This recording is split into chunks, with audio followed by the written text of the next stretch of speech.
Hello, everybody, and welcome back to the channel. My name is Jake, and today we're doing another community kit breakdown. If you don't know what community kits are, they are projects that members of the community have shared instructions, details, and photos so somebody else can recreate it. It's a really great resource, and if you're on the homepage, you'll click Kits, and this will take you to all the current kits that we have available, and we'll continue to add more as more people share them.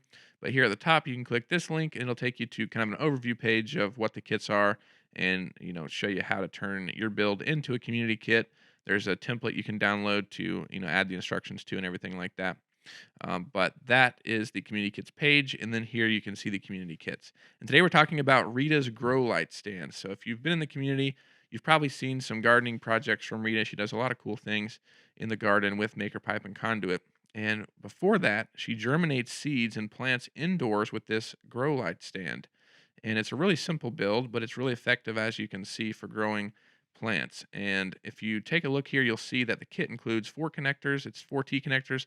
That's all you really need to put the frame together. And then it comes with extra friction bands as well as end caps. And there's a few other accessories that we'll look at once we look at the instructions here in a second.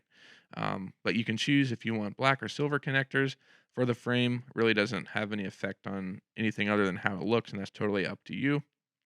But you can get the instructions for free. Put in your email here, click download, and you can download them here, and we'll also email them to you. But once you do that, these are what you get. This is the community kit instructions for the indoor grow light stand. Again, we appreciate Rita sharing this with us and with the community. So you can see here that there is, it looks like about an hour of build time, and you need a 5 millimeter hex wrench for assembling the connectors. You need a marker and tape measure to mark the cuts on the conduit, then a rotating pipe and tube cutter, which is another simple hand tool, and you use that to make the cuts. And then you need a heat gun or a lighter, and this is kind of optional. It depends if you want to add extra friction bands, which we'll talk about in a second. But those are the tools you need.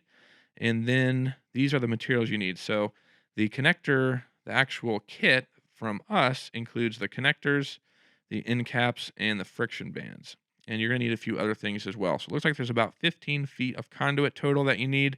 And you'll get that at your local hardware store like Lowe's or Home Depot. And then you're going to need the indoor grow light, of course. And that really depends on, maybe you already have one, or maybe you're researching those still and want to figure it out. But you just need that for the frame. We're building the frame, and then you'll use that, whatever light you pick within that frame. And you can change the dimensions and everything like that, which we'll talk about as well. But your choice of a grow light, and then you need shower curtain hooks, and then you'll need 15 inches, two 15-inch lengths of rope or chain. You can go to Lowe's or Home Depot, and they'll actually cut chain out for you. Really simple and pretty inexpensive. You'll need that, and we'll talk about where we're going to use that. You're also going to need some grip clips. So these are clips that are used to hold broom handles and things like that. They're really nifty tool for holding like shovels and tools, and they're actually used here to make feet in a really clever way, which we'll talk about. But you need 4 of those grip clips, and then you need 4 furniture pads that are going to go on the bottom of the grip clip, and we'll talk about that again here soon. But those are the materials and the tools you need. Now you can actually build. So to get started, what you're going to do is cut the conduit, and you're going to need 2 18-inch pipes for the base of the legs. You're going to need 2 34-inch pipes for the sides of the stand. And then you're going to need a 60-inch pipe, and that's going to go from one side to the other on top, and that actually supports the frame or the light itself. Excuse me. But that's step one, is to cut your conduit.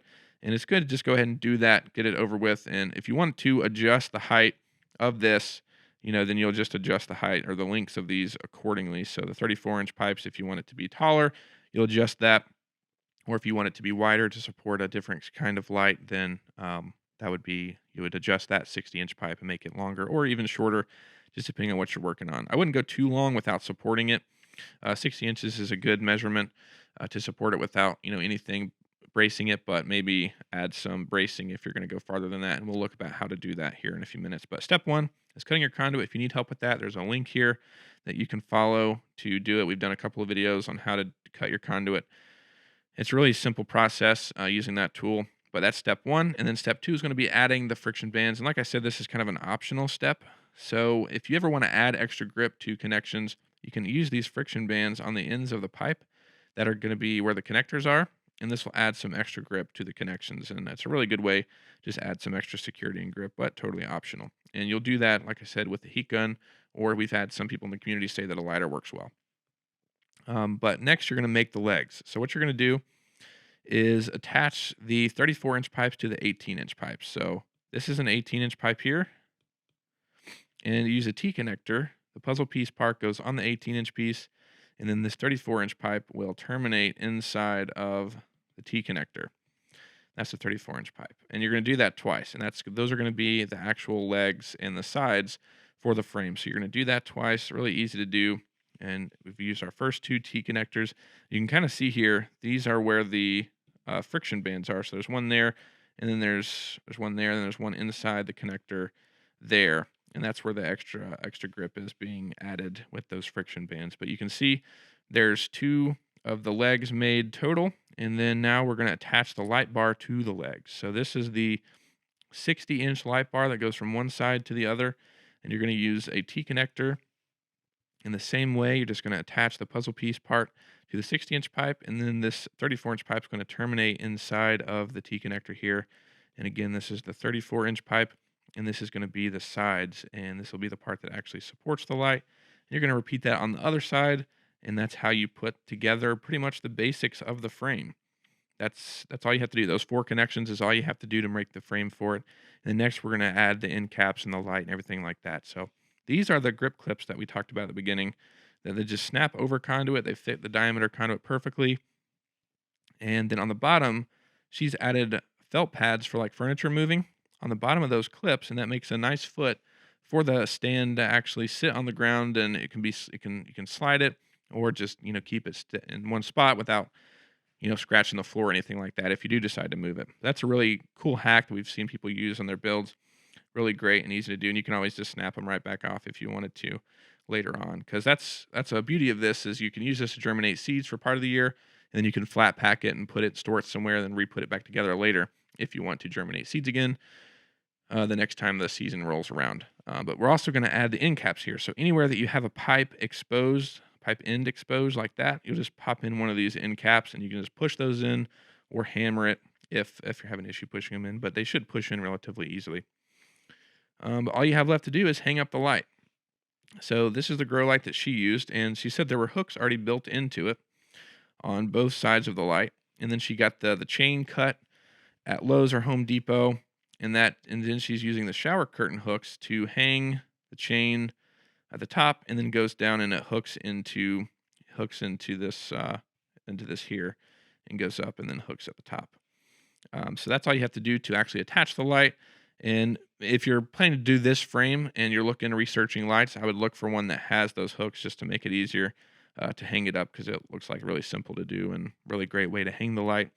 Once you do that, you have your stand built, and that's really simple overall. It's not too bad of a build at all. But once you do that, you'll have everything together, and then you've got the plants down here that you can germinate the seeds. Looks like it's working well, and she's adjusted the height of the plants. As you can see, some of these are getting taller here, so she's adjusted the height using the chain and the hooks there. But it's a really simple process, and like I was saying, if you wanted to go maybe longer on this tarp bar, you could use 45-degree connectors in the corners to brace it if you're using a heavier light or a longer light.